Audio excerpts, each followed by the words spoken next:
রাজ্য রাজনীতিতে নজিরবিহীন ঘটনা, কারণ একই জয়ী প্রার্থীর বিরুদ্ধে চ্যালেঞ্জ করে হাইকোর্টে গেলেন মমতা বন্দ্যোপাধ্যায়। ভোটের ফল চ্যালেঞ্জ করলেন। আপনাদেরকে মনে করিয়ে দিই, 2021-এ নন্দীগ্রামে হেরে গিয়েছিলেন মমতা বন্দ্যোপাধ্যায় শুভেন্দু অধিকারীর কাছে। হাইকোর্টে সেই মামলা এখনো চলছে। 2026-এ ভবানীপুরে 15,000-এরও বেশি ভোটে হেরে গেছেন মমতা বন্দ্যোপাধ্যায়। তারপরেও তিনি এবার হাইকোর্টে গেলেন। আর কি কি অভিযোগ নিয়ে গেলেন, কি আবেদন নিয়ে গেলেন, কথা বলবো প্রতিনিধি অর্ণবের সঙ্গে। অর্ণব, দেখো, মমতা বন্দ্যোপাধ্যায় দুটো সাধারণ নির্বাচন 2021-এর পর 2026 সালেও তিনি ইলেকশন পিটিশন হয়েছে এবং মমতা বন্দ্যোপাধ্যায়ের যার বিরুদ্ধে মামলা করলেন শুভেন্দু অধিকারী, তিনি বর্তমানে রাজ্যের মুখ্যমন্ত্রী। ভবানীপুরে 15,105 ভোটে পরাজিত হয়েছেন মমতা বন্দ্যোপাধ্যায় শুভেন্দু অধিকারীর কাছে, এবং ভবানীপুরের মানুষের যে জনাদেশ, সেই জনাদেশে নির্বাচন কমিশন যে ভূমিকা পালন করেছে তা একেবারেই নাপাসন্দ মমতা বন্দ্যোপাধ্যায়। তৃণমূল কংগ্রেসের প্রার্থী, তার অভিযোগ নির্বাচনে গণনায় কারচুপি হয়েছে। এছাড়াও একাধিক জায়গাতে নির্বাচন কমিশনকে কার্যত কোনো একটা সময়কে ম্যানিপুলেট করতে দেখা গেছে বিভিন্ন বিষয়ে, এমনটা তার অভিযোগ রয়েছে। তাই নির্বাচনের কাউন্টিং সংক্রান্ত বা নির্বাচন সংক্রান্ত ইলেকট্রনিক পাশাপাশি অন্য যে সমস্ত নথি, সেগুলিকে সংরক্ষণ করার আবেদন রয়েছে তার। এবং ভবানীপুরের যে ফলাফল, সেই ফলাফল চ্যালেঞ্জ করে তিনি মামলা করছেন, কারণ এই ফলাফল তিনি মানেন না। নির্বাচন কমিশন যেভাবে ফলাফল ঘোষণা করেছে সেটা নিয়েও তার আপত্তি রয়েছে। কাজে শুধুমাত্র পুনর্গণনা নয়, তার যে অভিযোগগুলি রয়েছে কাউন্টিং এ কারচুপি বা আদার্স বিষয়গুলি নিয়ে, সেগুলি কলকাতা হাইকোর্টের এজলাসে তার বিচার চাইছেন মমতা বন্দ্যোপাধ্যায়। এবং তার মামলার কারণ শুভেন্দু অধিকারী জয়ী প্রার্থী, তার বিরুদ্ধে এই মামলা, অবশ্যই এই মামলায় ইলেকশন কমিশনও অবশ্যই বিবাদী হিসেবে সংযুক্ত হবে। তবে এক্ষেত্রে তুমি যেটাকে শুরু করলে, রাজ্য রাজনীতির ইতিহাসে এবং একই সঙ্গে কলকাতা হাইকোর্টের ইতিহাসে নজিরবিহীন ঘটনা ঘটল আজ। 2021 নন্দীগ্রাম এবং 2026 ভবানীপুর, এই দুই বিধানসভা নির্বাচনে, পরপর দুটো আলাদা বিধানসভা নির্বাচনে দুই প্রতিদ্বন্দ্বী প্রার্থী, তৃণমূল কংগ্রেসের মমতা বন্দ্যোপাধ্যায় এবং বিজেপির প্রার্থী ছিলেন শুভেন্দু অধিকারী। দুজনের ক্ষেত্রেই দুবার লড়াই, কিন্তু মমতা বন্দ্যোপাধ্যায় পর্যুদস্ত হয়েছেন শুভেন্দু অধিকারীর কাছে এবং রাজ্য রাজনীতির ইতিহাসে একটা নজির তৈরি করেছেন সেক্ষেত্রে শুভেন্দু অধিকারী। পরপর দুবার তিনি সিটিং চিফ মিনিস্টারকে হারিয়েছেন। একদম অর্ণব, আসবো তোমার কাছে আসবো, কারণ আমরা এই নিয়ে রিয়াকশন নিয়েছিলাম বিজেপি মুখপাত্র দেবজিৎ সরকারের। কারণ পরপর দুবার একই জয়ী প্রার্থীর বিরুদ্ধে তিনি হার মানতে পারছেন না মমতা বন্দ্যোপাধ্যায়। এই যে হার, সেটাকে চ্যালেঞ্জ করে গেলেন। কি বলছেন বিজেপির মুখপাত্র? মমতা বন্দ্যোপাধ্যায় বরাবরই একটা সাধারণের থেকে অসাধারণ উচ্চতায় বিচরণ করেন। দুবার হেরে গিয়েও, একবার নন্দীগ্রামে হেরে সেবারও মামলা করেছিলেন, মামলা চলছে। আর এবারে ভবানীপুরে হেরে আবার উনি মামলা করতে গিয়েছেন। মামলার যে ফলশ্রুতি আসবে, তারপরে দেখবো যে এক বেরোর হারমোনিয়াম নিয়ে উনি গাইছেন, হার মারা হার পড়াবো তোমার গলে। মানুষ জানে উনি হেরেছেন, উনি আর নেই, উনি ইতিহাসে পরিণত হয়েছেন, নিজের দলকেও ইতিহাসে পরিণত করেছেন। 15 বছরের দুঃস্বপ্নের, দুঃশাসনের যে সময়, সেটা একটা কালো ইতিহাস হয়েই রয়ে গেল।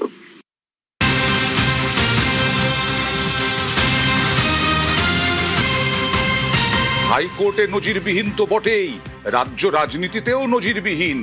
একই প্রার্থীর বিরুদ্ধে তার জয়কে চ্যালেঞ্জ করে, ভোটের ফল চ্যালেঞ্জ করে মামলা করলেন আরেক প্রার্থী, প্রাক্তন মুখ্যমন্ত্রী। এবং 2021-এর মামলা তো এখনো চলছে। অর্ণব, একেবারে তাই। 2021 সালের যে নির্বাচনী পিটিশন করেছিলেন মমতা বন্দ্যোপাধ্যায়, সেই মামলা 2021 সালের 1 নম্বর ইলেকশন পিটিশন ছিল এবং শুভেন্দু অধিকারীর বিরুদ্ধে তার মামলা। এবং সেই মামলাতে তৎকালীন বিরোধী দলনেতা শুভেন্দু অধিকারীর এই অভিযোগ ছিল যে রাজ্য সরকার যেভাবে প্রভাব খাটাচ্ছে, অর্থাৎ বিশেষ করে জেলা শাসক যারা রিটার্নিং অফিসারের দায়িত্ব সামলায়, তাতে এই রাজ্যে এই ইলেকশন পিটিশনের মামলার সঠিক নিরপেক্ষ বিচার হবে না এবং জল গড়ায় সুপ্রিম কোর্ট। একটু তোমাকে বিরত করছি। এই মুহূর্তে বিধায়ক, বরানগরের বিধায়ক সজল ঘোষ, তিনি আমার সঙ্গে আছেন। সজল, নজিরবিহীন রাজ্য রাজনীতিতে নজিরবিহীন ঘটনা, হাইকোর্টেও নজিরবিহীন ঘটনা। একই জয়ী প্রার্থীর বিরুদ্ধে চ্যালেঞ্জ করে প্রাক্তন মুখ্যমন্ত্রী গেলেন হাইকোর্টে। কি বলবেন? না না, কোর্টে গেছেন এটা বড় খবর নয়। নজিরবিহীন ঘটনা, সামনেবার আবার হারার পর ওটা হ্যাট্রিক হবে, সেটা আরেকবার নজিরবিহীন ঘটনা হবে, তারপরে উনি কোর্টে যাবেন, এটা কথা নয়। আমার কাছে জিজ্ঞাসা আছে আবার আপনাদের কাছে, এটা হচ্ছে উনি যে গেছিলেন হাইকোর্টে, তা উনি কি কালো কোট পরে গেছিলেন না সাদা শাড়ি পরে, এটা জানার ইচ্ছে আছে। ওনার উকিলের নাম কি, কল্যাণ বন্দ্যোপাধ্যায় না নতুন উকিল নেওয়া হয়েছে, সেগুলো জানার ইচ্ছে আছে। আর যদি বলেন যে আমার রিয়াকশন কি, আমি বলবো উনি তো নিজে কাউন্টিং এর দিন কাউন্টিং হলে ছিলেন, কাউন্টিং হলে নিজে কাউন্টিং এর দিন ছিলেন, সেখানে কেন তিনি প্রতিবাদ করে আসেননি, তার কমপ্লেনটা রেজিস্টার করেননি? নিশ্চয়ই হাইকোর্টে যেতে পারেন, সেই মামলা নিশ্চয়ই হবেও, মামলা গ্রাহ্য হবে, গ্রহণ হবে, হবে, সবকিছু হবে, ফলাফলও কি হবে সে মামলা সেটা আমরা জানি। আমার যেটা বক্তব্য হচ্ছিল, নন্দীগ্রামের মামলা এখনো চলছে। হ্যাঁ, তো হবেই, তো সেটা তো অ্যাকসেপ্টেড হবে, এবং আমরা চাইও হোক। ফলাফল যেমন দুবার হেরে দুবার কোর্টে গেছেন, দুবার ফলাফলও একই পাবেন। তো আমার বক্তব্য সেটা না, আমার বক্তব্য হচ্ছে যে যখন উনি ভোটের দিন কোনো কমপ্লেন করেছেন যে ইভিএম এ গন্ডগোল হচ্ছে, কোথাও কোনো গন্ডগোল হচ্ছে, করেননি। কাউন্টিং এ কমপ্লেন করেছেন, করেননি। হ্যাঁ, এতদিন বাদে ওনার ঘুম ভাঙলো কেন? ঠিক আগেরটাও কিন্তু এরকম মাঝখানে পরে ওনার ঘুম কাউন্টিং এর ভেঙেছিল। দিন কিন্তু বলেছিলেন যে আমাকে মারতে মারতে বের করে দিয়েছে। আচ্ছা, কোথাও রেজিস্টার করেছেন? সাংবাদিক দেখলেই মনে হয় ওনার পেটে ব্যথা, বুকে ব্যথা, হাতের আলনা ভাঙা, মাথার খুলি ভাঙা, এসব মনে হয়, সারা শরীরে অপারেশন। কিন্তু প্রশ্ন হচ্ছে, এটা কি উনি এফআইআর করেছিলেন? এটা নিয়ে উনি মেডিকেল করেছিলেন? উনাকে মারতে মারতে বার করে দেওয়া মানে এখানে যে ভোট চুরি হয়েছিল সে কথা বলেছিলেন? সাংবাদিকদেরও সে কথা বলেন, সাংবাদিকদেরও সে কথা বলেননি। হ্যাঁ, ওনার সাংবাদিক দেখলে ওনার অনেক কিছু মনে হয়, স্টেজে উঠলেই ওনার ইনশাআল্লাহ বলতে ইচ্ছে করে। 1500 কিলো বাচ্চার কথা মনে পড়ে, 1120 কোটি টাকা, 1500 কিলো বাচ্চা, 1120 কোটি টাকার ব্রিজ, স্টেজে উঠলেই ওনার মনে পড়ে। স্টেজের কথা গ্রাহ্য করবেন না। বেশ, অনেক ধন্যবাদ। রাজ্য রাজনীতিতে নজিরবিহীন ঘটনা, হাইকোর্টেও নজিরবিহীন ঘটনা, এরকম ভাবে একই জয়ী প্রার্থীকে জয়কে চ্যালেঞ্জ করে মামলা, হারকে চ্যালেঞ্জ করে মামলা। অর্ণবের সাথে কথা বলবো। অর্ণব, এখনো পর্যন্ত কোনো ডেট, শুনানির আবেদন গৃহীত? দেখো, এই মামলাগুলি এমনই, এখনো বেঞ্চ নির্দিষ্ট হয়নি, এবং ইলেকশন পিটিশন হিসাবে মমতা বন্দ্যোপাধ্যায় তা নথিভুক্ত করলেন, এবং এই নথিভুক্ত করার পর প্রধান বিচারপতি যে কোনো একটি একক বেঞ্চে এই মামলা যাবে, এবং যেহেতু অরিজিনাল সাইডের মামলা বলা হয়, এবং সেই মামলা নির্দিষ্ট একক বেঞ্চ কোনো বিচারপতি তার বিচারের ভার পাবেন। এক্ষেত্রে আরো একটা বিষয় আছে অয়ন্দা, আচ্ছা, যে তৎকালীন সময়তে 2021 সালে নন্দীগ্রামে মামলা করার সময় বিচারপতি কৌশিক চন্দ্র তিনি বিজেপি হয়ে গেছে, তাঁর বেঞ্চে মামলা রাখা যাবে না। অর্থাৎ মমতা বন্দ্যোপাধ্যায় বা রিজার্ভেশন আছে কলকাতা হাইকোর্টের বিচারপতি, কাজে এইরকম কিছু সিলেকশন প্রধান বিচারপতিকেও করতে হবে। কাজে সব মিলিয়ে প্রধান বিচারপতি যিনি মাস্টার অফ রোস্টার কলকাতা হাইকোর্টের কোন বিচার ভার কোন বিচারপতি পাবেন সেটা ঠিক করেন, সেক্ষেত্রে প্রধান বিচারপতি বেঞ্চ নির্দিষ্ট করার পরেই বিষয়টি স্পষ্ট হবে। তবে সেটা বেশ কিছুটা সময় লাগবে, মামলা কবে আসবে এই বিষয়টি নির্দিষ্ট হতে। দেখা যাক পরবর্তী পদক্ষেপ কি হয়। আমরা এই খবরে আরো কিছু খবরে থাকবো, তুমি সঙ্গে থাকো।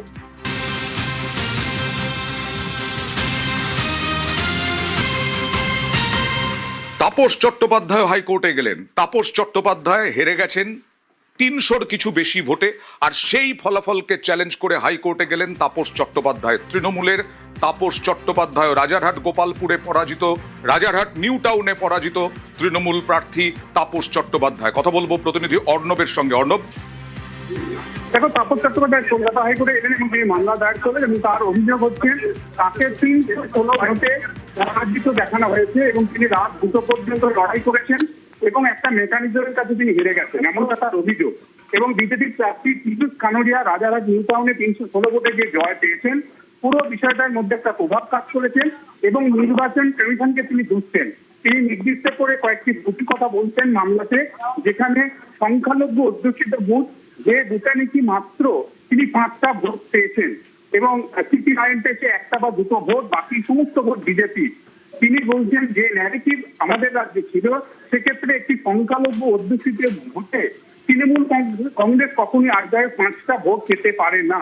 এরকমই একাধিক বিষয় তিনি কারচুপি হয়েছে বলে অভিযোগ করছেন, এবং কলকাতা হাইকোর্টে তিনিও একটি ইলেকশন পিটিশন দায়ের করলেন। বিজেপি প্রার্থী পীযূষ কানোডিয়ার বিরুদ্ধে সেই মামলাটিও সম্ভবত চলতি মাসে শুনানির জন্য আসতে পারে কোনো একটি বিচারপতি বেঞ্চে। বেশ, অর্ণব তুমি সঙ্গে থাকো।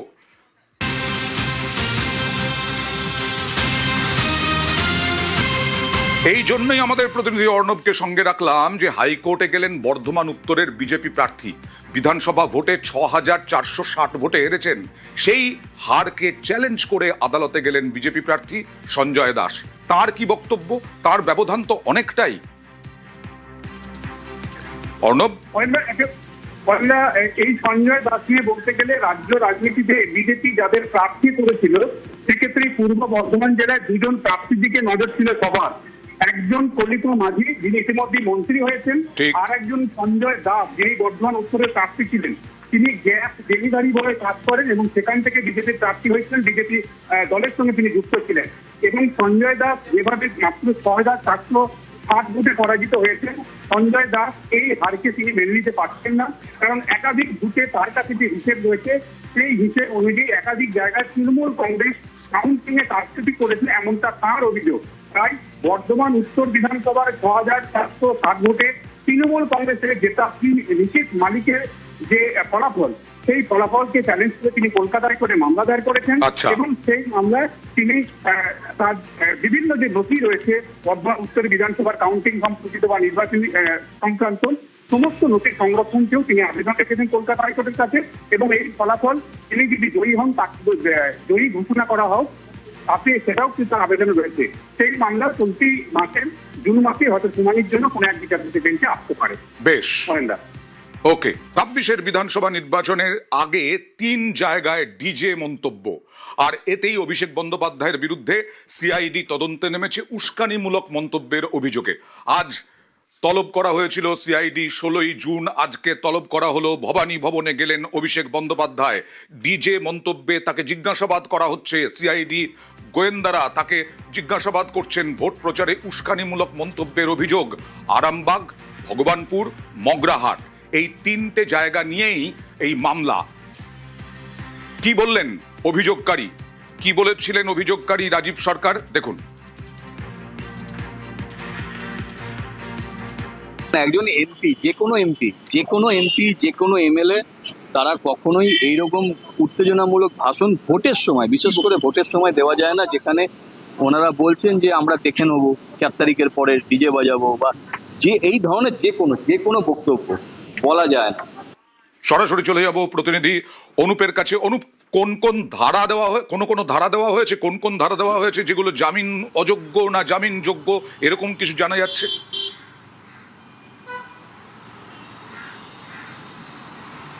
দেখো, এই প্ররোচনামূলক মন্তব্য এবং উস্কানিমূলক মন্তব্য, তার কারণে কিন্তু ইতিমধ্যেই একাধিক ধারায় মামলা দায়ের করা হয়েছিল। প্রথমে বিধাননগর সাইবার ক্রাইম থানা পুলিশের পক্ষ থেকে মামলা দায়ের করা হয়, পরবর্তী ক্ষেত্রে কেস ডায়েরি সহ এই মামলা তদন্তভার নেয় সিআইডি। এবং সেক্ষেত্রে একাধিক যেমন ধারার পরিপ্রেক্ষিতে দেখা যাচ্ছে একটি জামিন অযোগ্য ধারা, অর্থাৎ প্ররোচনা দেওয়া এবং সেখানে কিন্তু সন্ত্রাস তৈরি করা, যার ফলে এরকম একটা মামলা কিন্তু ইতিমধ্যে রিজু করে, এটা জামিন অযোগ্য ধারা বলে বলা হচ্ছে। এবং ইতিমধ্যে যে অভিযোগ করা হচ্ছে, রাজীব সরকার বাগুয়াটির বাসিন্দা, তিনি কিন্তু প্রথম অভিযোগ দায়ের করেছিলেন বিধাননগর সাইবার ক্রাইম থানায়, যে থানার অভিযোগ দায়েরের পরবর্তী ক্ষেত্রে এই তদন্তের দায়িত্বভার নেয় সিআইডি এবং কেস ডায়েরি হস্তান্তর করা হয়। এবং দেখা হচ্ছে অভিষেক বন্দ্যোপাধ্যায় নির্বাচনের সময় মন্তব্য করছেন। প্রথমে একটি সভায়, ভগবানপুর একটি সভায় তিনি প্রথম মন্তব্য করেন, ডিজে বাজানোর মন্তব্য করেন, অর্থাৎ ভোটের পরবর্তী ক্ষেত্রে ৪ তারিখে অমিত শাহকে উদ্দেশ্য করে বলছে সেখানে যাতে তিনি কলকাতায় থাকেন, দেখা হবে, ডিজে বাজানো হবে, রবীন্দ্রসঙ্গীতের মাঝে ডিজে বাজানো হবে। এই ঘটনার পরিপ্রেক্ষিতে মনে করা হচ্ছে উস্কানিমূলক তিনি মন্তব্য দিয়েছেন। পরবর্তী ক্ষেত্রে দেখা যাচ্ছে প্রায় ৩ ঘন্টারও বেশি এখনো পর্যন্ত জিজ্ঞাসাবাদ করা হলো অভিষেক বন্দ্যোপাধ্যায়কে। তুমি এই যে বললে ভগবানপুর, তারপরে হচ্ছে আরো একটি জায়গা ভগবানপুর আরামবাগ, এই ২ জায়গায় কি বলেছিলেন অভিষেক বন্দ্যোপাধ্যায়কে, দেখুন। আমি অমিত শাহকে বলবো, গুজরাটের কোন গুন্ডা এসে বাঙালিকে ভয় দেখানোর মতো এখনো সৎ সাহস ভারতের মাটিতে কারোর জন্ম হয়নি। আর আপনার যদি বুকের পাটা থাকে আর আপনি যদি বাপের বেটা হন, ৪ তারিখ দুপুরে কলকাতায় আর বাংলায় থাকবেন, ১২টার পর দেখা হবে অমিত শাহ, কথা দিয়ে যাচ্ছি। ৪ তারিখ সন্ধে অবধি অপেক্ষা করতে হবে না, ১টার পর থেকে ডিজে বাজবে, রবীন্দ্র রবীন্দ্রসঙ্গীতের সুরে। কে কত বড় নেতা আমি তালিকা তৈরি করে রেখেছি, ব্লক ধরে ধরে, পঞ্চায়েত ধরে ধরে, সুদে আসলে হিসেব হবে। 4 তারিখ 12টার পরে কোন জল্লাদের কত ক্ষমতা আর কার দিল্লির বাবা কাকে বাঁচাতে আসে আমি 4 তারিখ দেখব। সরাসরি চলে যাব আরো একবার অনুপের কাছে। অনুপ, প্রায় 3 ঘন্টারও বেশি হয়ে গেল জিজ্ঞাসাবাদ চলছে, কি উঠে এলো এখনো পর্যন্ত কিছু জানা যাচ্ছে কিনা?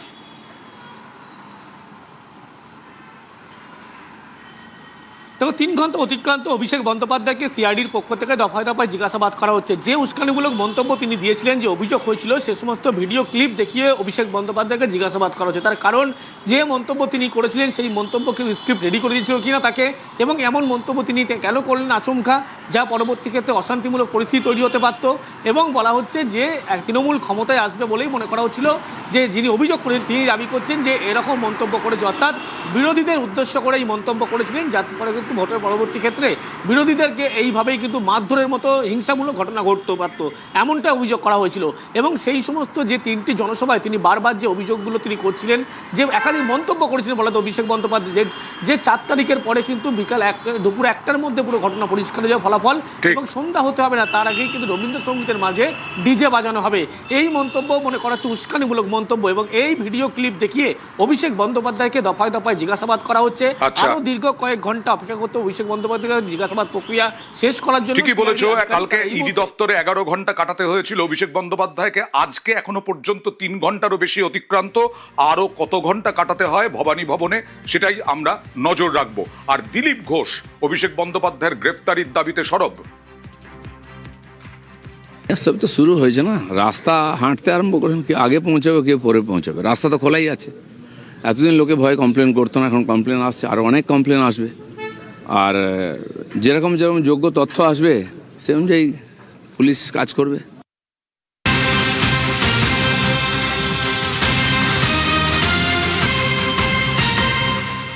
আর যেটা বলছিলাম, গতকাল 11 ঘন্টা ইডি দপ্তরে কাটাতে হয়েছে অভিষেক বন্দ্যোপাধ্যায়কে। নিয়োগ দুর্নীতি সহ বিভিন্ন দুর্নীতিতে তাকে জিজ্ঞাসাবাদ করা হয়েছে 11 ঘন্টা ধরে। ইডি সিআইডি সাঁড়াশি চাপে এই অভিষেক বন্দ্যোপাধ্যায়। নিয়োগ দুর্নীতি মামলায় অভিষেককে জিজ্ঞাসাবাদ গতকাল সকাল থেকে 2 দফায় জিজ্ঞাসাবাদের মুখে পড়তে হয় তাকে। দুর্নীতির তদন্তে লিপস অ্যান্ড বাউন্সের নাম, কালীঘাটের কাকুর অডিওয়ে জনৈক অভিষেকের নাম, অভিষেকের সংস্থার লেনদেনে ইডির নজর। জিজ্ঞাসাবাদ প্রক্রিয়া রেকর্ড করে ইডি। অভিষেকের বয়ান পাঠানো হয় দিল্লির অফিসে। গতকাল সকাল 10:56 সিজিও কমপ্লেক্সে পৌঁছন অভিষেক বন্দ্যোপাধ্যায়। কি বলেছিলেন বেরিয়ে দেখুন। যখন যেখানে আমাকে যা প্রশ্ন করেছে আমি তার উত্তর দিয়েছি, এবং আগামী দিনেও তারা যদি আমাকে ডাকে, আমার যদি কোনো পূর্ব নির্ধারিত কর্মসূচি না থাকে, আমি নিশ্চিতভাবে যাব।